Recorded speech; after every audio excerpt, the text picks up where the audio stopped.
Once you've gotten through those first few weeks of your baby's life, you're probably gonna start looking for some predictability and consistency. Well, you're definitely not gonna have that in your baby's sleep, but what you can have that in is your baby's routines. This means your nap time routines, your morning routines, your bedtime routine, all of those things are going to become your routine that you do every single day. When your baby catches on to all of these routines that you're repeating every day, they're going to be more calm and easygoing because they know exactly what to expect and there are no big surprises. So around 3 months old, your baby's body will start producing melatonin, that sleepy hormone that we've been talking about through a lot of these videos.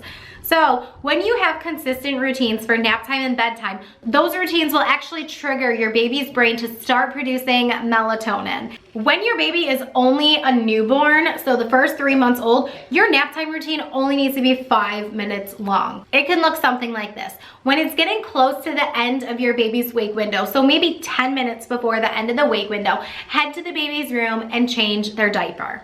Next, you're probably gonna wanna swaddle up that baby and head to the rocking chair that's most likely in your baby's nursery. You can cuddle in the rocking chair, sing to your baby, look at some books, whatever calming activity you want to do with your baby. Make sure the lights are down low, the white noise is on, the room is blacked out, and you have set the stage for perfect sleep. When you're done with this routine, lay your baby in the crib on his or her back, and you can rub in circular motions on your baby's belly to help calm him or her down so that they're ready to sleep.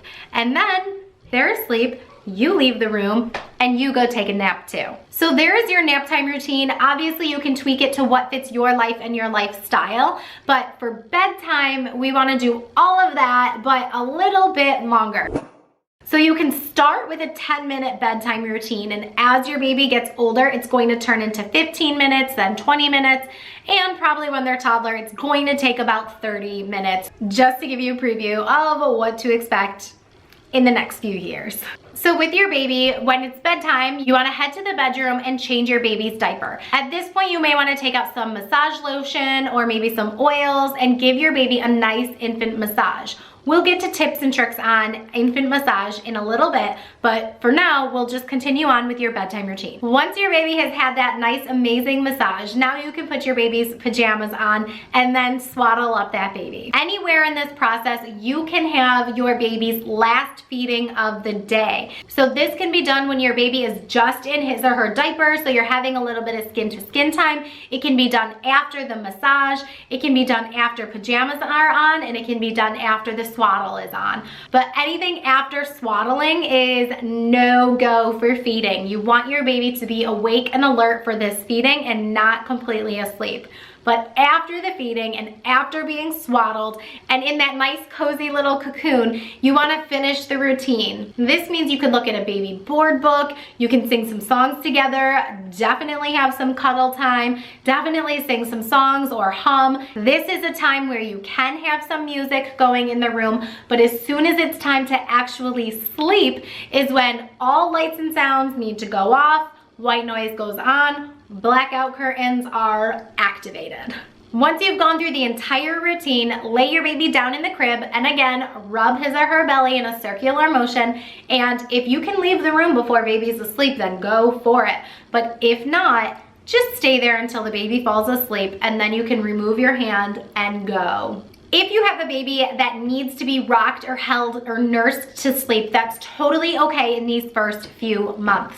That's something we can handle down the road. I will take care of that. But if you definitely know that you need to get your baby to sleep and it needs to be you actively putting your baby to sleep, do not stress. It's fine. Do what you need to do these first few months. Like I said before, we do not want babies crying and we don't want them overtired. So whatever you need to do to get your baby to sleep is fine. We can correct it later, but you always want your baby to practice falling asleep independently whenever possible. If that's not gonna happen and you have to put your baby to sleep, what I want you to do when you're transferring to the crib, you need to make sure that you're putting your baby down on their back. And in order for baby not to feel like he or she is falling or having that falling sensation when you're leaning over the crib to put him or her down, you wanna start with the tush. So have the tush go down first and then the legs, and then the back, and then the head. And you can hold your arms around your baby for a moment and then transfer one hand over to your baby's stomach. You can keep your hand there for a moment. Make sure your child doesn't startle awake. And as soon as you know your baby is in a deep sleep, so you're getting that nice, slow, deep breathing, then you can remove your hand and go. This might take a little bit longer. It's going to take some trial and error. There's going to be some practice, but as long as you're not just kind of plopping baby into the crib and having their head go down first, that is going to startle them awake. So make sure you're starting with the tushy, and then the legs, and then the back, and then the head. Keep your hand on the stomach, and then go to bed.